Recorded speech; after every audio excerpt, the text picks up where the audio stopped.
Greetings, I am CybertronAx, and this is... And I am Kalelprime, and this time we are looking at Classics Megatron. Articulation-wise, arms can rotate, can't do 360 unless you take the wings and fold them back. But they will do 360s. Arms will go out, rotate at the elbow or at the shoulder. That's both of them. Legs, forward, back, ratchet out, and bend at the knee. But the bending at the knee also is part of the transformation. Overall, a very good on articulation. Now onto his accessories. He doesn't actually come with any accessories, which is a slight disappointment. It would have been nice perhaps to have included Megatron's sword from the old G1 series, something he never really used, but you know, it would have been nice to give him something, bearing in mind that Optimus Prime comes with 2 accessories. However, the selling point of this toy is his sort of real gear, pardon the expression, gimmick, in the fact that he is actually a gun which a kid can hold and roleplay with. And that is, I think, the big selling point of the toy, and where the toy actually does a fairly good job. You will press the button, and it will click. It won't fire, obviously, because of the nature of the transformation. The sight, you can actually look through it, and despite the fact that it's horrible and blurry, there is a target on there, and you can make something out, assuming that you're looking into the light, which is quite nice, I suppose. So yeah, that's really it. No accessory, but it's the main gimmick of the toy, and it does the futuristic space cannon rather well. Okay, transformation is real simple. This is his alt mode, being a gun. Transformation from gun to robot mode is simple. Taking the panels on the side and folding them down like so, revealing the inside. Pull the scope back and like that, lifting those up. Rotate this, which is his body, and connecting it here. Rotating and locking the shoulder joint into here. Pulling back this little tab. And revealing his hand. Over here, rotate, insert, rotate that out like so. Locking in the gun like so will actually bring the fist out a little bit easier.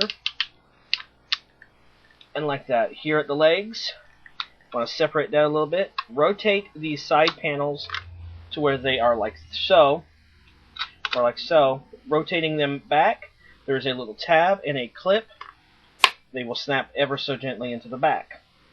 Legs, fold down, turning them this way. Here at the feet, going head, folding these out to form his front part of the feet, and in the back, his heels, which actually do allow him to stand very well. Here, this purple Decepticon emblem chest, open it up to reveal the head. I'll unfold it like so. This is Classics Megatron in his robot mode. Transformation can be a little difficult if you don't know what you're doing with it. You can get frustrated, but also it's one of the easiest transformations to do. I do like how everything folds away ever so gently from gun to robot to where you get a nice looking robotic figure. Now, onto the aesthetics and how the toy actually looks. Megatron himself actually looks really, really cool, despite the fact that he doesn't have as many glaring nods to his original toy as, say, Classics Optimus Prime, or a lot of the Classics line. He does very much feel like a new design of Megatron. Granted, he is keeping the alt mode, but apart from that, that's really it. His fusion cannon is now underslung, which I know a lot of people don't like. Personally, I don't mind it, because generally I will have him displayed like that, and when he's firing like that, I don't really mind it. However, the more traditional firing like that, yes, his hand does go upside down, and that's a problem. They do keep the classic bucket head. His head is very familiarly shaped as G1 Megatron, along with the Decepticon symbol. However, that is pretty much where the comparisons start and stop. He adopts these huge wings, which I really wish could have been detached in robot mode. And his colour scheme is not reminiscent of the G1 toy at all. The G1 toy's main colour scheme, black, red and silver. This one is sort of a white, grey, purple, yellow, and green. So the colour scheme is completely different. And obviously having the orange caps here is not the best thing in the world. His light piping does work really, really well, though. And, you know, overall, he is a good addition because, especially at the time, he was the biggest of the Decepticon toys.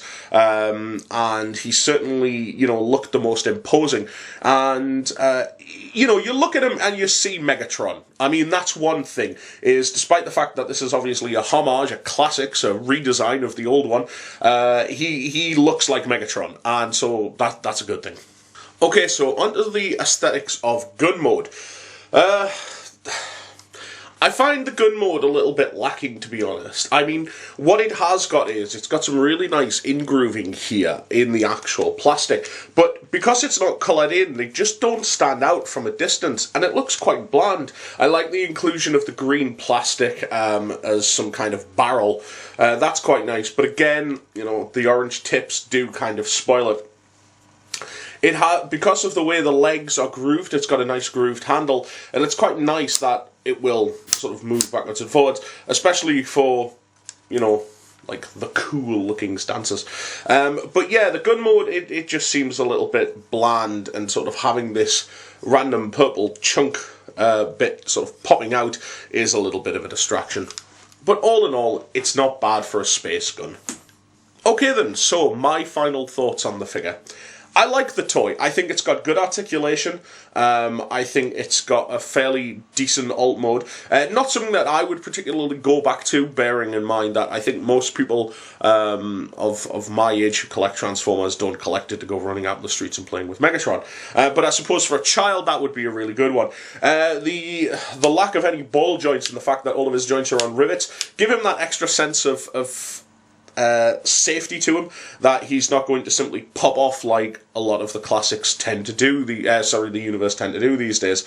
Like I say, only real disappointment is I wish I could have taken off these wings, and obviously these orange caps are a little bit irritating, and perhaps giving them a more G1 colour scheme in line with the Henke release, which goes with the black, the red and the silver, would have been a nice one. I would say if you're looking for one of these guys and you're on a budget, go for this guy. He shouldn't set you back any more than $20, $25, hopefully.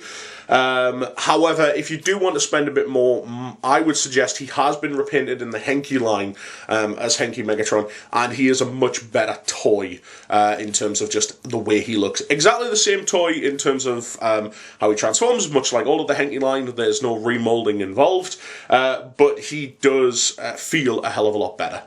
Yes, overall I give the figure a 5. For articulation, transformation, a 4. This is Kalelprime saying take care, everyone.